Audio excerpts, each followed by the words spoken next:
I am Sekesa Berry. I am the founder and the executive director of the Georgia Black Doula Network, formerly the Atlanta Doula Collective.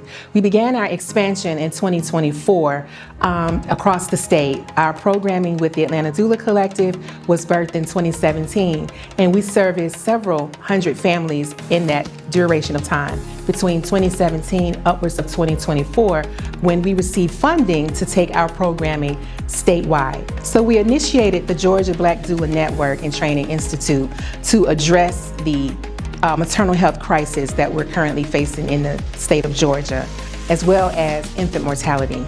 Our goal is to increase the perinatal workforce by increasing doulas in this state, and hopefully soon eventually midwives. We can help to reduce the rate of maternal mortality. And so we were birthed in 2024 with this vision and this mission to train doulas from all across the state, and we've been fortunate to be able to do that. We started in Southwest Georgia in 2024, and we graduated 12 doulas in 2025. That was our first cohort. This year, I'm proud to say that we graduated 24 doulas in the year 2026. They came from all across the state, from as far as Hawkinsville and Albany, Byron, Tyrone, Georgia, all of these rural areas that we were hoping to touch on. We were able to do just that.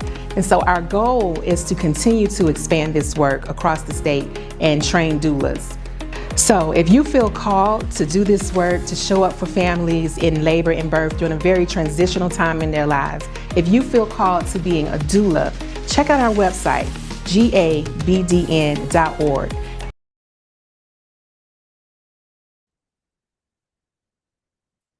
Okay, welcome, my aspiring Belizean, Garifuna, Garinigu, don't let me mess it up, aspiring midwives. As I mentioned, I'm Sekesa, and I'm going to share with you all a presentation that goes into the Herstory of midwifery. Now, just be reminded that I'm speaking from a perspective of a person from, the United States, right? And so some of the information in here is directly from our story, but it's all connected because we all have lineage from Africa. So the most of this presentation will be rooted in our descendancy from the continent Africa, of course. And so with that, I charge you to do your research and understand the history of midwifery in Belize, in Central America, and just get a greater understanding of, what happened there through colonization, because that's what you're going to learn in this presentation. So it may be about an hour. I'm going to try to do my best to keep it under that. But it is quite a bit of content I want to cover with you all, just to, again, you got to know your roots, you got to know your history before you can move forward. And so whenever I teach anybody birth work, that's one of the coined terms here we use in the States, to just encompass all of the pathways beyond midwifery, obstetrics, doulas, which we'll talk about at another time. Childbirth educators, all of us that put hands on these pregnant mamas and help support them into birth. This is a coined term, birth work. So anyway, I'm going to just dive in. This presentation is called The Herstory of Midwifery, African Midwives and Healers. All right, let's dive in. Hopefully you'll learn some things here about our history. Her story. So the agenda of this, we're going to touch on the introduction of African midwifery and healing practices, the role of midwives in African communities, the impact of the transatlantic slave trade on midwifery and healers, the impact of segregation on healthcare access and midwives, post-slavery, civil rights movement and healthcare access, the resurgence and expansion of maternal healthcare. We're going to look at a comparative analysis of African practices versus European midwifery, and recognizing the contributions of African midwives and healers. So let's just jump right into it. All right, so just the introduction to African midwifery and healing practices, right? So the historical context really goes into the ancient practices of midwifery and the healing dating back thousands of years. So this image here, as you can see, comes from Egypt. And it just is a very popular graphic that demonstrates these particular deities in Egyptian culture that was supporting a person and a mother in childbirth. So you have, I think that might be Hathor, the goddess Hathor, who was the goddess of fertility in Egyptian culture. And so they're supporting a person or a mother again in childbirth. And so it goes back thousands of years. It encompasses a vast array of indigenous techniques developed in response to local needs and environmental conditions. Before the arrival of Europeans and the transatlantic slave trade, African healthcare systems were sophisticated. We developed well developed with midwives and healers. They both played a central role in the care of the community. They provided a holistic, excuse me, they provided care that was holistic, addressing physical, spiritual, and emotional needs of individuals and communities, right? So the cultural significance here is that they were pivotal to the preserving cultural traditions and rituals. So it was necessary. They were a necessary central part of those communities, and that was what was um, relied on for them, or they were responsible for carrying the culture and the traditions in these communities, um, especially related to rituals in childbirth and healing practices that were deeply embedded in societal norms and values, right? And they were revered figures in African communities, often holding positions of authority and respect.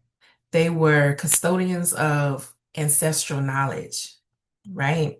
And were seen as essential to the survival and continuity of their community. So, like I said, they were very central to um, many communities up and to date, right? I find it even within myself being a modern day midwife, where communities call on me for a variety of different things, even beyond delivering babies, whether it's marriage counseling or um, someone's about to transition in the family or, other health issues non-related to pregnancy. Okay, so that kind of ties into some of the roles that midwives in African communities held. And so some of these functions were what we call multifaceted, right? They were caregivers responsible for supporting women through childbirth, caring for the ill, assisting in marriage arrangements, like I said, marriage counseling, leading traditional rituals and ceremonies.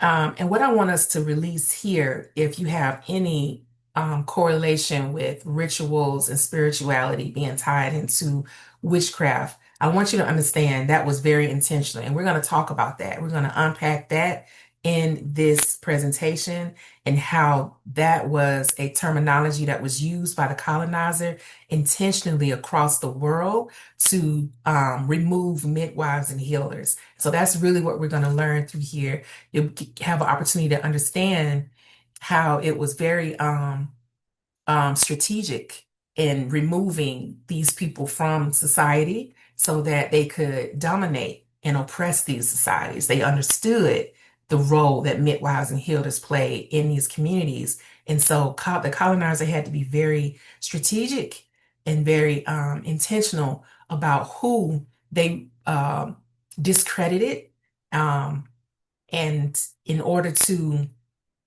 take control, take control of these communities. So I'll continue with the spiritual and ritualistic functions of these healers and midwives. In many African societies, childbirth was not only a physical process, but it was also a spiritual one. Midwives often played a dual role as spiritual guides, conducting rituals to protect the mothers and child from harm and invoking the blessings of ancestors and deities. For example, in the Yoruba culture of present-day Nigeria, this happens right now. I know a person that actually performs this. Midwives were involved in rituals that included the use of specific herbs and incantations to ensure a safe delivery. right? So these people are called Iyanafe. The Iyanafe. These women they take on the role of midwives and spiritual healers, and they practice currently in Nigeria under the Yoruba culture. And this is some of the work that they do in those villages, in those communities. They're charged with um, provoking incantations in order to provide guidance, protection, and safety for childbirth in those communities. These childbirth practices often a communal event involving the family and other women, marked by rituals designed to ensure safety and well-being and cultural continuity. Traditional knowledge was harnessed extensive. They harnessed extensive knowledge of herbal remedies, physical techniques, and spiritual practices passed down through generations, right? Unique to their communities. For instance, in the Akan community of what is now called Ghana, midwives used various herbal concoctions to induce labor, alleviate pain, and prevent infection. No different than we do today, right? We have different herbs that we rely on to induce labor. Alleviating pain, I wish I knew those herbs. We don't have any of those, but we certainly have herbs that we use to prevent infections, even to this day. Okay, and so let's look at the spirituality and healing among African healers, right? Um, healing rituals, practices integrated, I'm sorry, excuse me, healing practices integrated spiritual elements where rituals were performed to align the individual with their ancestors and the spiritual realm, emphasizing holistic well-being. Okay. Regional variations, West African in Mali Empire, as you can see, where is Mali? Mali is up here. In the Mali Empire, healers known as Jaki, and I may be saying that wrong, were responsible for treating physical and spiritual illnesses. They used a wide array of medicinal plants, such as the shea tree. We all love shea butter. We love us some shea butter in the States, y'all, for sure. I got some on right now, which had both therapeutic and cosmetic uses, which we do to this day. We got shea butter and all kind of stuff, from hair treatments to facial stuff that we use to body scrubs. Shea butter is where it's at. Central Africa in the Kingdom of Congo, healers were deeply connected to the spiritual world and often worked as intermediaries between the living and the ancestors. They used divination tools to diagnose illnesses and prescribe treatments that included herbal medicines and spiritual offerings. So the Congo here is called that should be a big R, Dominican Republic. I don't know why that looks like Dr. Congo, but it's Dominican Republic of Congo. So that's in this general region here they're referring to. Okay, in East Africa, in the Swahili Coast regions, which is modern day Kenya and Tanzania, even Uganda, all around here, Uganda, Kenya, Tanzania, they speak Swahili. Healers used a blend of traditional African practices and Islamic influences, reflecting the region's diverse cultural heritage. They were known for their knowledge of both land-based and marine herbal medicines. Mm. That's a sip a little bit. Okay, so what is it I wanted to touch on here? Um, Believe it or not, I visited um, Kenya and Tanzania in 2024. I went on a midwife mission trip. Well, I went along with a friend, and she hosts these mission trips annually to Kenya and Tanzania. And that particular year in 2024, I went with her. It was just she and I in order to do just a mapping of one of her trips. And so it was a very enriching experience. I was able to work in two different birth centers, one in Kenya and one in Tanzania, as they pronounce it. And what was very shocking to me is to hear how the locals in these areas had released their knowledge of herbal remedies it was considered mythology.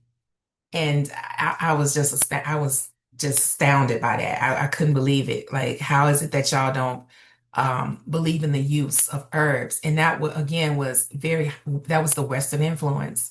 That was the influence of modern day United States and the UK and all of these European ideologies about herbs, which is idiot is makes no sense because most pharmaceutical medicine is rooted in botanical medicine, which is why they're constantly in Central America, scavenging throughout the rainforest, looking for varieties of herbs and plants that they can use to continue to make pharmaceutical drugs. So to say that herbs is mythology is a lie. And that was one of the beliefs in a university that we had the privilege of teaching at in Tanzania when I went in 2024. So I'm curious to know what that looks like in Belize for you all. Moving on, some of the healing practices in herbal medicine, like I just mentioned. Healing practices across Africa. African healers, often referred to as herbalists, diviners, and traditional doctors, were integral to the healthcare systems of their communities. They diagnosed and treated a wide range of ailments using a combination of herbal medicine, spiritual practices, and communal knowledge, right? And again, this is past tense. Um, this is past tense. There are certainly some communities, just like there are some communities within Central America that hold on to these traditional practices. There are certain communities here in the United States. I myself am a part of those communities that hold on to traditional knowledge and traditional practices. But please, by no mistake, believe that all of Africa is doing these things. They are not, they are modernizing Africa just like they are modernizing Central America.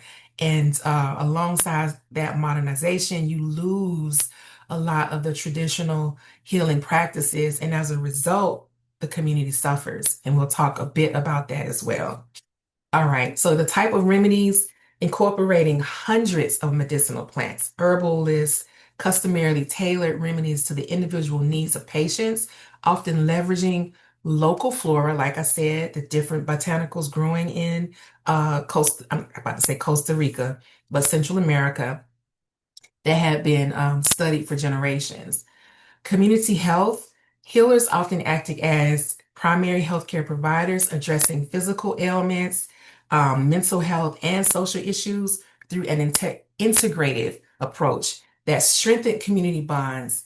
Methods may include divination, trance work, and ceremonial songs and dance. Now, believe it or not, there is a strong community of, or I shouldn't even just say community, there's a strong population of people here in the States that travel to uh, Mexico, Central and South America to dabble in plant medicine and experience trance-like states and go on these spiritual journeys using plant medicines like ayahuasca and a slew of others that I just am not even familiar with, mushrooms and things like that. They help them to have these spiritual experiences. They'll go and pay thousands of dollars to go on these retreats so that they can go and purge and do some generational healing and whatever spirit work. They sit with shamans. So please know and believe that the United States and Europeans in these other countries, they totally understand the power of these things, of divinations and trance work and ceremonial practices. They just don't want us to do it.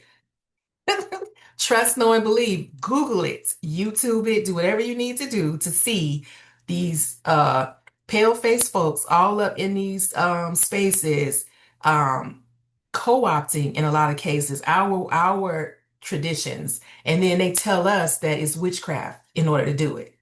But they're all up in the space looking for some kind of healing. It's a real thing. Don't get duped by it. Don't be misled. All right, so training and apprenticeship. This was our way of learning, y'all. Before modern day conventional universities and schools and whatnot, this was our way of learning. Tradition, knowledge transmission, apprenticeship, community-based training. That was it. How did you learn how to fix a car or do a car? You learned through apprenticeship. How did you learn plumbing? Through apprenticeship. How did you learn how to do hair? Through apprenticeship. How did you learn how to deliver babies? Through apprenticeship. That was our way, that is our way of learning. That's why so many of us are visual learners, because we continue to learn through apprenticeship models. We love internships because we get the hands-on experience. Most of us don't do well just with book, sitting in front of a computer or sitting with a book. We need to see it. We need to touch it. We need to feel it to understand it. Moving forward, knowledge transmission is the training process, relies on oral traditions, hands-on experience, like I said, where knowledge is imparted through storytelling, observations, and practice, ensuring cultural continuity, ensuring that that cultural piece is ingrained in what we're learning. It's always what we got, a whole rhythm to how we move with knowledge, right? Apprenticeship and oral tradition. The knowledge held by African midwives and healers were typically passed down through apprenticeship, where younger women and men were trained by elders in the community. This education was rigorous and encompassed a deep understanding of the natural, environmental, um, spiritual beliefs, and social customs. I myself learned through the apprenticeship model. I had the privilege of being able to study with elder midwives here in Georgia, where I live, metro Atlanta area.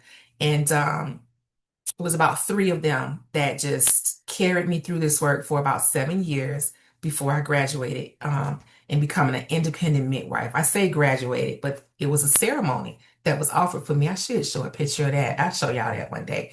It was really beautiful. They did a ceremony where we all dressed in white and they spoke blessings to me and they washed my hands and blessed my hands for the work that I would perform catching these babies moving forward. It was so much more intimate and impactful on me than just a certificate in the hand and throwing my cap in the air, right? It was a lot more meaningful for me, at least. Um, Not to take away from any of the other pathways to the work, right? What matters to you is equally important. Moving forward, community-based training. Training often occurs within the community context involving family and local health practices, emphasizing the importance of culturally nuanced knowledge applicable to local needs. That's a lot of fancy words just to say that these trainings consisted of um, um, families and local health practices, right? Just a bunch of extra language just to let you know that the cultural pieces were necessary in all of the knowledge that they gained. All right, moving on. I actually had the privilege to do a birth with this particular midwife once. Her name is Salama Abdullah. Oof, it's a three-part name. I forgot the last part. Salama Abdullah. Okay, yeah, my bad. My apologies. Wonderful person. She is still alive. She's like 80 something. But gender dynamics in midwifery and healer roles, women's roles. Um, Historically, women have been the primary custodians of midwifery and healing, utilizing their positions to exercise influence and advance gender equality within their roles, believe it or not. Midwives and healers. So let me speak to that just momentarily. As obstetrics grew across the United States specifically, it was a male-dominated field. Now it is slowly shifting. It's slowly shifting in the last, I would say, I don't know, 20 years or so. It's been slowly shifting to becoming probably, I would say 50-50. It may even be more female obstetricians now. I really don't know. I'm a midwife. But I do know that we did start to see a shift around the time I had my second child, which is going on 25. And I remember it being noted then that we were having more female obstetricians going into school, into the role, into the workforce. And so by the time I had my last child, who is 20, there was a more level playing field in terms of male and female obstetricians here in the United States. So that's a plus. That's a win, I think, because no, women know women bodies. We just do. Um, Midwives and healers often hold leadership roles in local governance, acting as mediators and critical decision makers in community matters beyond health, right? I mentioned that a little bit earlier. And this particular midwife, as you can see, she's just exhibiting that. I believe this picture is a great demonstration of her leadership role within that village and that community. This was taken in Ghana. And she was holding a role of I'm gonna say authority, where she sat. She was a part of a governing council, so they value her opinion and input on different decisions related to that particular village or community.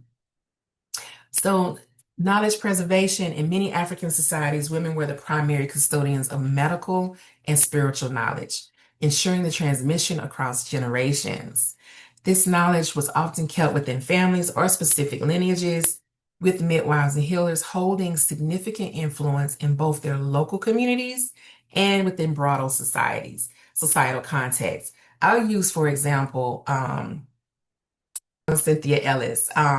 If you're not familiar with her, she is what I was told, self-appointed ambassador of the Garifuna people. She does a lot of traveling. She does dabble in some midwifery work. She's delivered some babies from what she told me herself. She is Garifuna Godenugu. Y'all will correct me at some point, which is more appropriate, which one you prefer.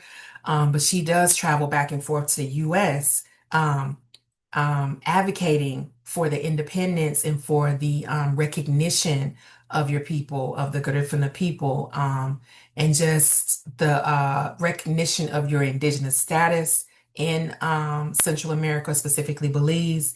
Um, yeah, Cynthia Ellis, she's a great example of um, the broader societal context in terms of how she moves around the country, between countries, national, what am I trying to say? Internationally. She moves around internationally, sharing her knowledge and wisdom about midwives and healers, not only locally, but abroad. All right, so African practices versus European midwifery, right? I think this is an important slide to understand. So, diverse methodologies, approaches to childbirth, societal values, right? So, diverse methodologies.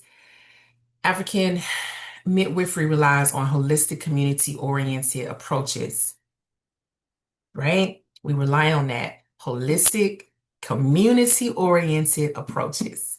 Whereas European practices historically lean towards pathology-focused individual care models. What that simply means is disease. Pathology means disease.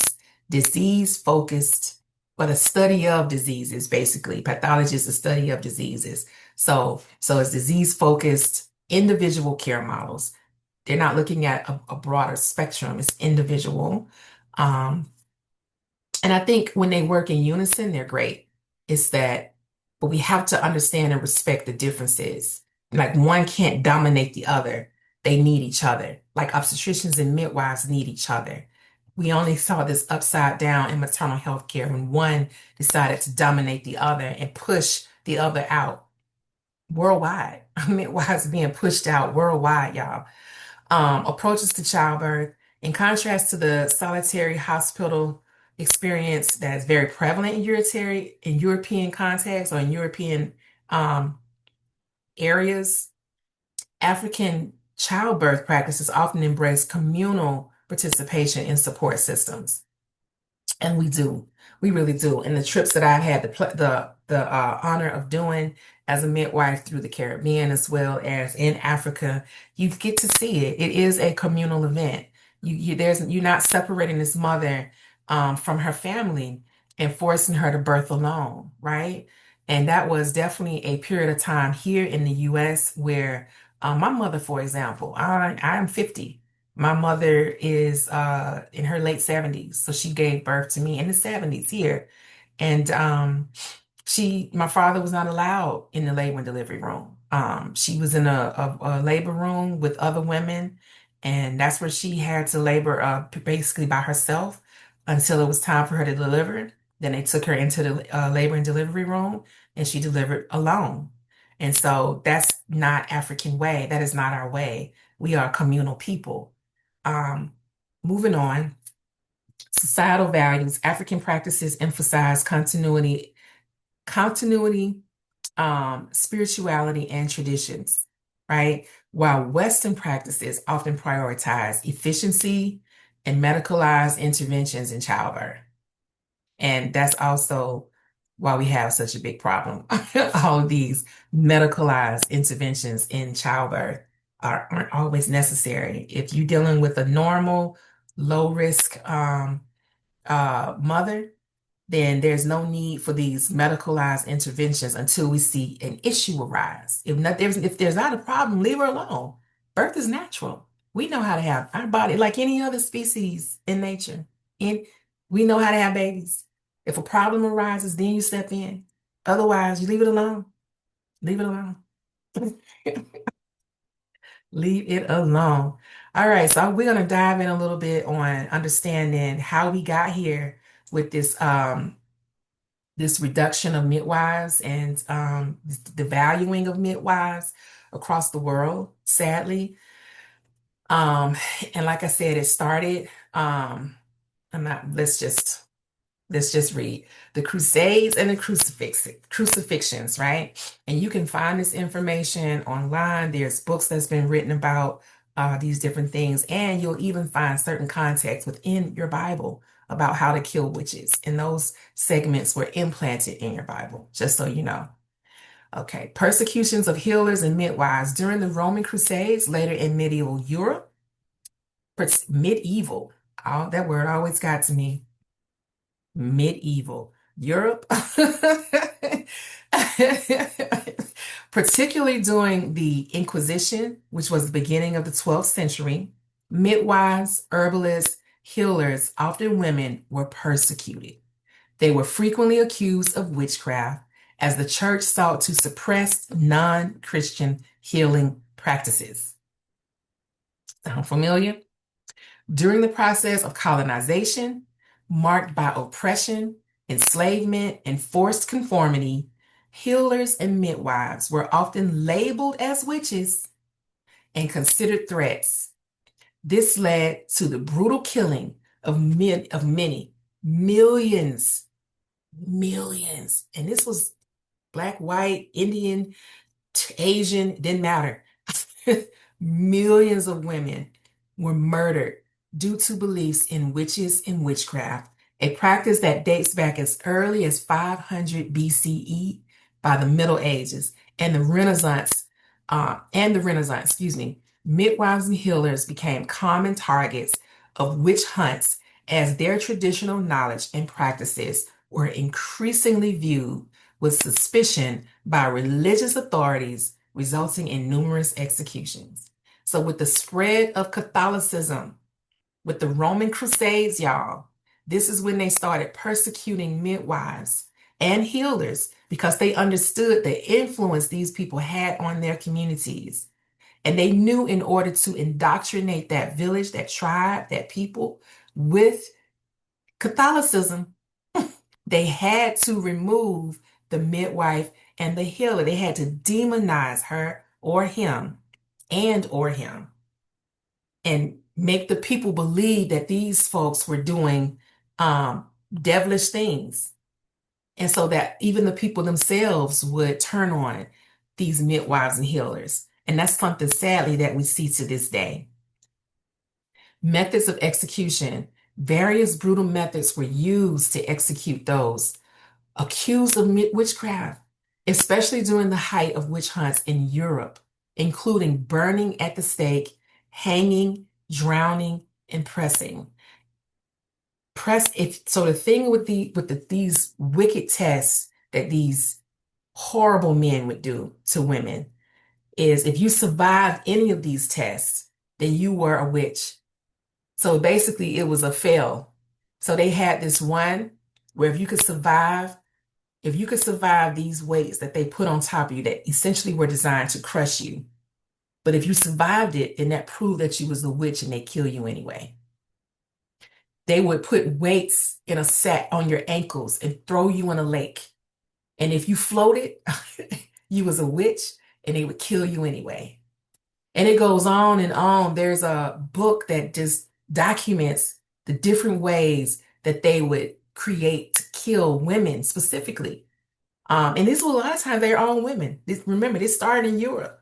This started in Europe with them, white men killing white women, accusing them of being witches. And then they took that sick mindset with colonialism and moved it all around the planet. And to this day, they got us looking at women healers and men healers as witches. We got duped, y'all. We got duped. Moving on. The impact of the transatlantic slave trade on midwifery and healing. This box out the way. I got stuff on my screen. Okay. Displacement. Millions of Africans were forcibly displaced. You all included, right? We were all forcibly displaced, resulting in ruptured ties to families, communities, and cultural practices, significantly impacting healthcare relationships, right? So we lost a lot during that transatlantic slave trade. Those of us that were a part of it, not all of us were, but even here on the continents of the Americas, were those of us that were already here, because we understand that there were Black Americans that were here, right, with that Black natives that were already here before the slave trade even happened, dominating Central and South America, honestly. But sadly, they were killed and enslaved as well, and just all lumped into one. And here we are. But during that time, so much was lost. So much of our ancient and traditional healing customs were, by displacing us from our native lands and our native people, we lost a lot of those things.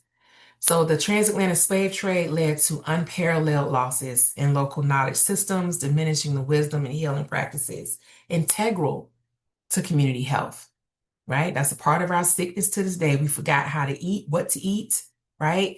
There's you can find stories showing up now of certain women that were braiding like seeds into their hair, okra seeds and things like that, in order to bring their native foods. And that's how some of those foods even got here, through those slave women who were braiding the seeds into their hair. You can find videos of that now on TikTok and YouTube. But many of the other customs and traditions, you can imagine the native plants that grew around us. We had to relearn these things and rely on the indigenous people that were here. And some of us did. Some of us did. And we'll move into that next, I believe. So colonial powers systemically dismantled traditional healthcare systems, right? They just destroyed it, deeming them unscientific and replacing them with Western medical practices, leading to what we call knowledge erosion. And I know you all are experiencing that in Belize, because that's what I've been told as I've traveled around to some of the more rural parts and had the opportunity to sit with those local midwives, a couple of local midwives and healers. They say that young folks just leave. So there's that knowledge erosion. They don't stay behind and carry on these traditions and things. They move on to the bigger cities, and the United States is always the goal, seems to be, for many people around the world. Y'all don't want to be here, I'm telling you. Okay. Moving on, the role of enslaved African women as midwives and healers. Enslaved African women brought with them a rich heritage of medical knowledge and birthing practices from their homelands. Upon their arrival to the Americas, these women adapted their knowledge to the new environment, utilizing local plants and herbs, combining their traditional practices with conditions they face. So I kind of spoke to that in the previous slide, right? We had to adapt to the new environment, communicating and networking with the indigenous people that were here and learning about these new plants and all and animals even, and learning how to live again on this soil throughout the Americas, and the Caribbean. Can't leave out the Caribbean. Um, the role of enslaved midwives throughout the 17th to 19th century, enslaved women served as midwives on plantations, right? That's kind of an image. This image you see here, y'all, is one of the reasons why um, many Black women in America don't breastfeed to this day. This image, there's many of them that you can find online that was kind of played in media at a point in time that really didn't sit well with us, as you can imagine. And so many women have this, we're kind of coming out of it now. We are, as you know, we move further away from some of the oppressions that we dealt with during that period of time. But this stigma remains in our minds in certain capacities of being wet nurses for white women and breastfeeding their babies. And so it just created a rift for us. And to date, Black American women have the lowest rate of breastfeeding in the world as a result of that, um, even in 2026. Um, but that's one of the reasons why. So, throughout the 17th to 19th centuries, enslaved women served as midwives on plantations across the American South, including states like Virginia, South Carolina, Georgia, where we're from, Alabama, and Louisiana. These women were responsible for the births of countless children, both enslaved and free, and were often the only healthcare providers available in their enslaved communities. The slave owners and neighboring for slave owners and neighboring white communities. So yeah, midwives in these areas were very important for a long period of time until they were also pushed out, and we'll talk about that. The role of enslaved healers, in addition to their roles as midwives, many enslaved African women served as healers, using their knowledge of herbal medicine to treat illnesses and injuries. They relied on a deep understanding of natural remedies, including the use of roots, leaves, and other plant materials to create medicines that would alleviate a wide range of ailments. Things that I know that you all are doing there as well. And I certainly see this in the Caribbean. I've been saying a lot about the Americas, but leaving out the Caribbean. When I say Americas, I'm including the Caribbean. Okay. Just FYI. Okay. Um, Post-emancipation healthcare challenges, right?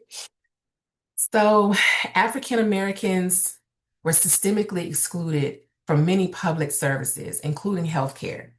Hospitals, medical schools, and clinics were segregated, and in many cases, African Americans were denied care altogether or received substandard treatment. And this substandard treatment is still a thing to this day. It has not went away. This lack of access to formal healthcare services forced African American communities to rely heavily on traditional midwives and community healers. Midwives were particularly important in rural states of the South, including, as I mentioned, Alabama, right here, Mississippi, right next to it, Georgia, that's where we live, Louisiana, all the way over here. I'm sorry, excuse me, right here, Louisiana, and the Carolinas, South and North Carolina. And I don't know why they leave out Tennessee and Kentucky because they were part of it too. All of these were in there as well. Tennessee, not so much Florida though, but Louisiana, um, I would even say Arkansas, but certainly Louisiana, Mississippi, Alabama, Georgia, South and North Carolina, Tennessee, and Kentucky, and Virginia. We cannot leave Virginia out. These areas rely heavily on midwives during the Jim Crow era that we call it, which you're probably not even familiar with, but that was a time during we call segregation. That's a term coined for segregation Jim Crow was a just a very mean man. And in some rural areas, okay, I'm sorry, I'm going to read this part. Midwives were particularly important in rural areas. Oh, I read that. In these regions, midwives were often referred to as granny midwives. As of late, we call them grand midwives. Some of my predecessors were able to sit with these granny midwives while they were still alive, and they were told that these midwives didn't like that term. They didn't like being called granny midwives, and they said to call them grand, like a grandma, grand midwives. And that's the term that we're coining as to date. It's calling them grand and not granny. Because it was granny, it was associated in their minds with slavery at the time, and they didn't want to be associated with slavery and oppression and segregation. So they took on a new title of grand midwives. Moving on, segregation and its impact on midwifery and healers. Okay, regulation and I think a word is missing. My bad. Um, I'm not sure. I think it's supposed to be regulation and decline of midwifery, late 19th to early 20th century, right? So we're talking about 100 years ago, starting in the late 19th century and accelerating into the 20th century. State governments began to regulate midwifery as part of broader movements to professionalize medicine. These regulations were often used as tools to undermine the practice of traditional African American midwives. And this is not limited to just the United States, y'all. I see this happening globally, this undermining and the degradation of midwifery, specifically home birth midwifery. The licensing requirements. New licensing requirements were introduced that many African American midwives, particularly those in rural areas, found difficult to meet. These requirements often included formal education, which was largely inaccessible to African Americans due to segregation and systemic racism. So we didn't even have access. We didn't have access to the schools or the the universities and things like that where you could receive the education that was required in order to gain the license. And that is part of my story here in Georgia. I did not have access. There are no home birth midwifery schools in Georgia. There are none. And so you can do the apprenticeship route if you want to here, like I chose to do, but there is no licensing process in the state of Georgia. So the state I live in does not issue license to midwives to do home births. They took that away. I want to say I think it was in the 70s, somewhere in there, and they haven't given it back. So public health campaigns, often led by white medical professionals, portrayed traditional midwives as unskilled and unsanitary. Despite the vital role they played in their communities, this stigma led to the decline in the number of practicing midwives, as many were either forced out of practice or discouraged from continuing their work. And they're still doing this. In the last 2 years, we've had about 8 midwives in Georgia that have been forced out by our government. They've been told to stop doing home births. So this thing is still happening. The past is our future. There's still, yeah. Okay, civil rights movement and healthcare access. So the civil rights movement of the 1950s and 60s brought renewed attention to the disparities in healthcare access. So activists fought for desegregation, right? We wanted to not be segregated anymore of hospitals and the inclusion of African Americans in medical education and healthcare workforces. Let me just add a shameless plug here that Black Americans have a notable history of surviving beyond these European restrictions. The sad thing that does not receive much media play is every time, and there have been over 40 that have been accounted for, intentional Black communities that had our own clinics, our own hospitals, our own schools, our own stores where we were working of, for, and by each other, they were either bombed or drowned. They would drown them by removing whatever. If they were anywhere near water, they would unplug the dam or whatever and drown them out. There's one right here in Metro Atlanta where I'm from called Lake Lanier, and under that lake is a Black town that was drowned out. It was a sustainable town, and so that's part of our story here, that the untold story that many don't hear about. So through all of this, we weren't always just begging to be a part of their thing. We didn't always want to desegregate. We were fine. Leave us alone and we can make it. But they won't. And that's been part of our issue in this country, is every time we've had an opportunity to work together and do for ourselves, they kill us. So, moving on. Racial and classist bias. The push for hospital births was also influenced by racial and class biases, with African American midwives often depicted as unskilled and the practices as inferior to those of white male doctors. And this was not just exclusive to Black midwives, right? This campaign was for all midwives in this country. The problem, well, I should say the problem, that's not the right word. There were far more Black midwives that were noted during that time, especially in the South. In Georgia alone, it's documented over 9,000 Black midwives were in this state at one point in time before they started before they started regulation during that 19th and 20th century.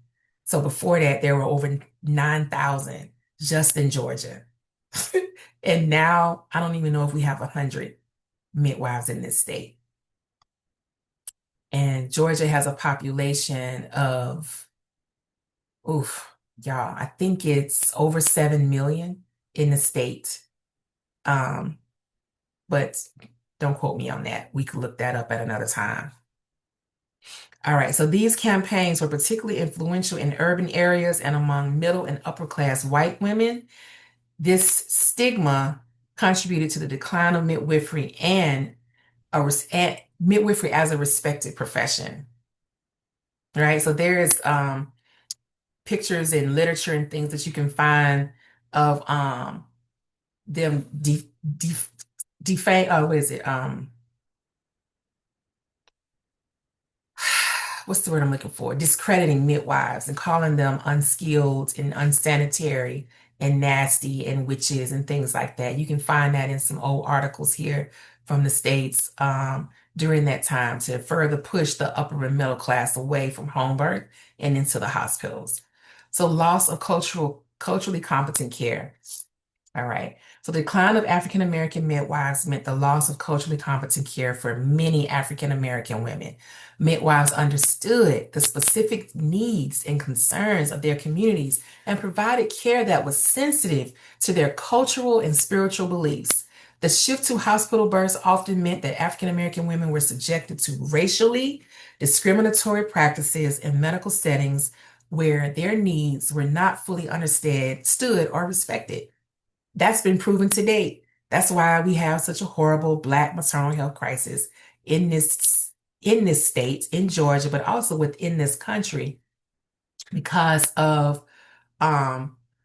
racial discrimination and systemic bias against us in different capacities. It's just built into the system. It's built in.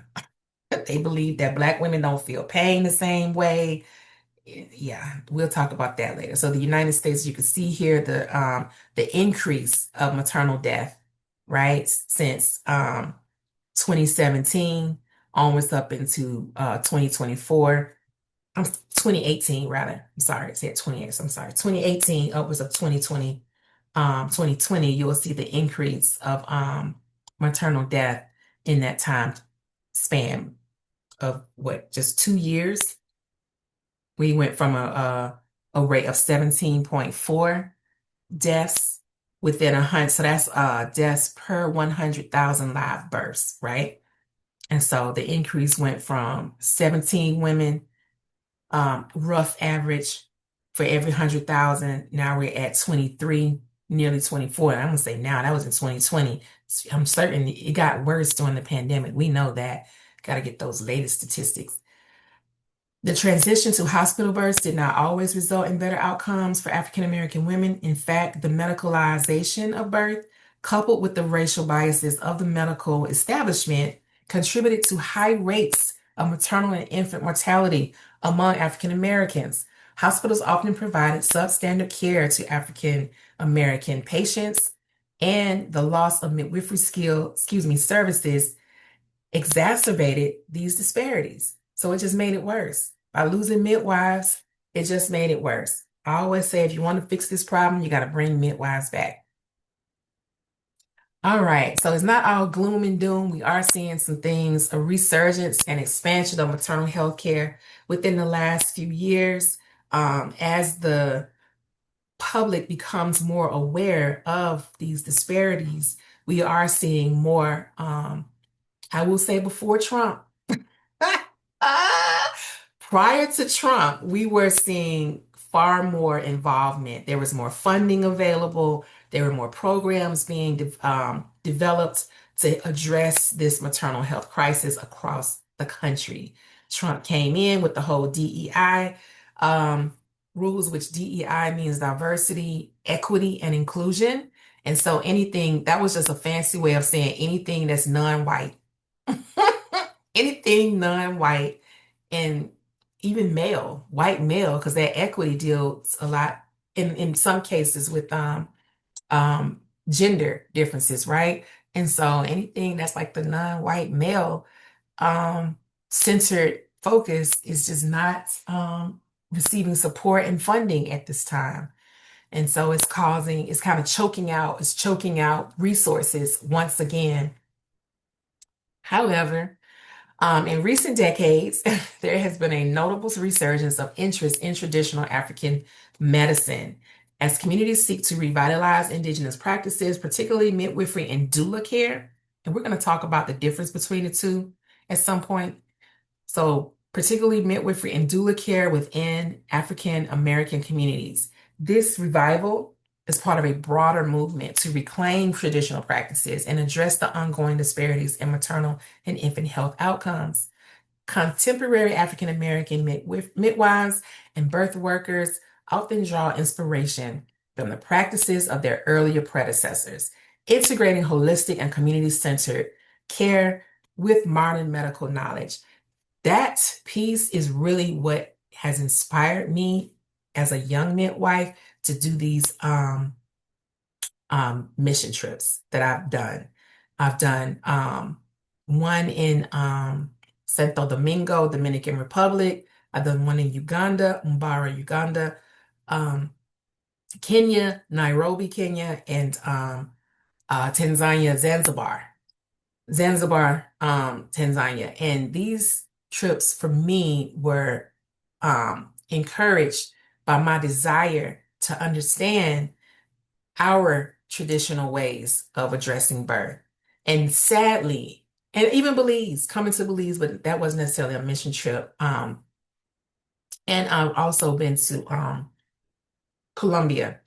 And I mention these places because in every scenario, in every one of those places, I've either sat with a midwife or sat with some kind of traditional healer in those spaces, or I was on a mission trip to go into birthwork and understand those practices and traditions. And sadly, y'all, they have been lost throughout the diaspora. So many of us are moving away from our customs and traditions and embracing this westernized way of having babies, and it's killing us.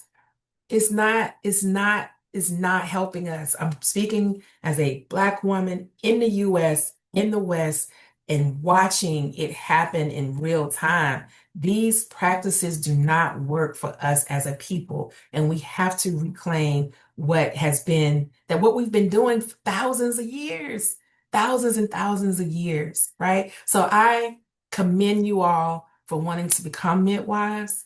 I encourage you to continue to move in that direction, to chase your goals in whatever way that fits your lifestyle, because there's no one way to becoming a midwife, I don't believe. I think there, even though we have limited pathways that's out there, I think there's a variety of ways that we can embrace that experience based on our own communities and the needs of our communities. So, in closing, I'm just going to touch on some key insights, which is from this presentation, which was the exploration of African midwifery and healing. It reveals layers of cultural richness and resilience. It showcases the importance of these practices throughout history. That's what I think I just mentioned.